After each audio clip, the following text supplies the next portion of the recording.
of time period அப்படின்னு அர்த்தம். So what is the meaning? Frequency which is equal to 1 by time period. So very important relation. இதை மறக்கவே கூடாது நம்ம. Frequency which is equal to reciprocal of time period. Okay? இப்போ இன்னொரு relation பார்ப்போம். Angular வெலாசிட்டியை நான் என்னன்னு சொல்ல போகிறேன்? ஒமேகா அப்படின்னு சொல்ல போகிறேன். ஸோ ஒமேகா ஈக்குவல் டு நான் என்னன்னு சொல்லலாம்? 2π நியூ அப்படின்னு ரெப்ரசன்ட் பண்ணலாமா? ஏன் 2π நியூ நான் ரெப்ரசன்ட் பண்ண போகிறேன் அப்படின்னு பார்த்தீங்கன்னா, இது ஒரு கம்ப்ளீட் ரெவல்யூஷன்.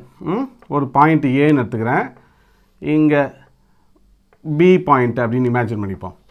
இந்த ஆங்கிள் வந்து சிம்பிளாக நான் தீட்டான்னு எடுத்துக்கிறேன். இப்போ ஒரு பார்ட்டிக்கிள் ஏல ஸ்டார்ட் பண்ணி திருப்பி ஏலே வருது அப்படின்னு வச்சுங்களேன். அப்போனா இந்த இடத்துல நான் ஒமேகாவை எப்படி ரெப்ரசன்ட் பண்ண போகிறேன்? இதுதான்